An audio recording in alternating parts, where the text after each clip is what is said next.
ബേപ്പൂർ മണ്ഡലത്തിൽ വോട്ട് ചെയ്യാനാകാതെ വീട്ടമ്മ. പോസ്റ്റൽ ചന്ദനക്കടവ് സ്വദേശി നിഷയ്ക്കാണ് വോട്ട് ചെയ്യാൻ കഴിയാത്തത്. വോട്ട് പോസ്റ്റലായി ഇഷ്യൂ ചെയ്തു എന്നാണ് അധികൃതരുടെ വിശദീകരണം. ബെൻസൺ ബാബു വിവരങ്ങളുമായി ചേരുകയാണ്. ബെൻസൺ, അപ്പോൾ നേരത്തെ ഈ പോസ്റ്റൽ വോട്ടിന് ഇവർ അപേക്ഷിച്ചിരുന്നോ? അത്തരത്തിൽ ഇഷ്യൂ ചെയ്തതുകൊണ്ടാണോ? എന്താണ് ഇതിന്റെ കൂടുതൽ വിവരങ്ങൾ? സ്വാതി, ഈ പരാതിക്കാരി ഇപ്പോൾ എന്നോടൊപ്പം ഉണ്ട്. ഇതിവിടെ government Mappila UP school Farook ഇവിടെ വോട്ട് ചെയ്യാനെത്തിയ ഒരു വീട്ടമ്മയ്ക്കാണ് അവരുടെ വോട്ട് പോസ്റ്റൽ വോട്ടായി പോയി എന്നുള്ളതാണ് ഇവർ പറയുന്നത്, അധികൃതർ പറയുന്നത്. ഇവർ ഇത്തരത്തിൽ പോസ്റ്റൽ വോട്ടുകൾക്കൊന്നും അപേക്ഷ നൽകിയിട്ടില്ലായിരുന്നു, പക്ഷേ പോസ്റ്റൽ വോട്ടായി മാറിയിട്ടുണ്ട് എന്നുള്ളതാണ് ഇവർ പറയുന്നത്. അപ്പോൾ വോട്ട് ചെയ്യാനാകാതെ വീട്ടമ്മ ഇവിടെ ഇരിക്കുകയാണ്. കുടുംബത്തിലെ ബാക്കിയുള്ളവർക്കെല്ലാം തന്നെ വോട്ട് ചെയ്യാൻ സാധിച്ചിട്ടുണ്ട്. ഭർത്താവ് ഉൾപ്പെടെ കൂടെയുണ്ട്, അവർക്ക് വോട്ട് ചെയ്യാൻ സാധിച്ചിട്ടുണ്ട്. ഈ വോട്ട് ചെയ്യാൻ വന്നപ്പോൾ എന്താണ് ഇവർ പറയുന്നത്? ഒരു പോസ്റ്റൽ വോട്ടാണ്, ചെയ്യാൻ പറ്റില്ല എന്ന് തന്നെ പറഞ്ഞത്.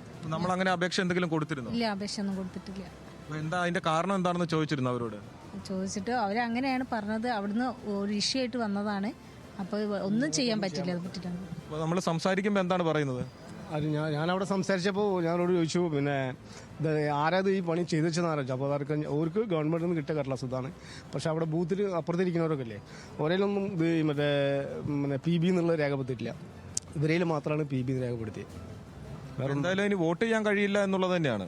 അതെ, വോട്ട് ചെയ്യാൻ പറ്റില്ല എന്ന് പറഞ്ഞു. വാർഡ് കൗൺസിലർ ഉൾപ്പെടെ നമ്മളോടൊപ്പം ചേരുകയാണ്. ഇപ്പം ഒരു വനിതയ്ക്ക് അവരുടെ വോട്ട് ചെയ്യാനുള്ള ഒരു അവകാശമാണ് നിഷേധിക്കപ്പെട്ടിരിക്കുന്നത്. അപ്പോൾ എന്താണ് സംഭവിച്ചതിനെ പറ്റി ഒരു വ്യക്തത അധികൃതർ പറയുന്നതുമില്ല. ഇത് ആക്ച്വലി ഇവര് ഫറൂഖ് ചന്തക്കടവ് 158 ബൂത്തിലെ 571 ക്രമനമ്പർ പ്രകാരം വോട്ടവകാശമുള്ള ഒരു പൗരയാണ്.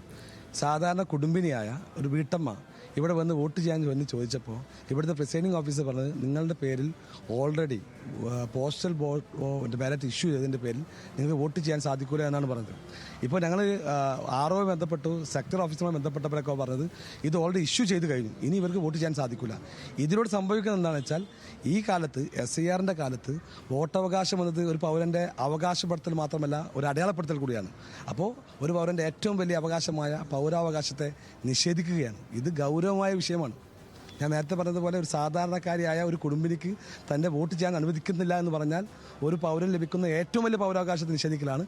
ഇത് ശക്തമായ പ്രതിഷേധങ്ങളുണ്ട്. ഇത് ശക്തമായ നടപടി വേണം. ആരാണോ കുറ്റക്കാരി, ഇതിൽ രാഷ്ട്രീയ ഇടപെടൽ അടക്കം അന്വേഷിക്കണം. ഇവർ സൂചിപ്പിക്കുന്ന പോലെ തന്നെ ഇപ്പോഴും വീട്ടമ്മ ഇവിടെ ഈ പോളിംഗ് ബൂത്തിന് മുൻവശത്ത് തന്നെ ഇരിക്കുകയാണ്. പക്ഷേ വോട്ട് ചെയ്യാൻ സാധിക്കില്ല എന്നുള്ളത് തന്നെയാണ് അധികൃതരുടെ ഭാഗത്തു നിന്നും അറിയിപ്പായിട്ട് ലഭിച്ചിട്ടുള്ളത്. അപ്പോൾ അതിന്റെ തുടർ നിയമ നടപടികൾ അവർ പരാതി കളക്ടർക്കും അതോടൊപ്പം തന്നെ ഇലക്ഷൻ കമ്മീഷൻ ഉൾപ്പെടെ പരാതി നൽകാനുള്ള തയ്യാറെടുപ്പിലാണുള്ളത്. ഇപ്പോൾ വോട്ട് ചെയ്യാനായി കഴിയില്ല എന്നുള്ളത് തന്നെയാണ് അധികൃതരുടെ ഭാഗത്തു നിന്നും അറിയാൻ സാധിക്കുന്നത്. സ്വാതി, ശരി ബെൻസൺ, എന്തായാലും തുടർന്നുള്ള നടപടികൾ ഏത് രീതിയിലാണ് എന്ന് നോക്കാം.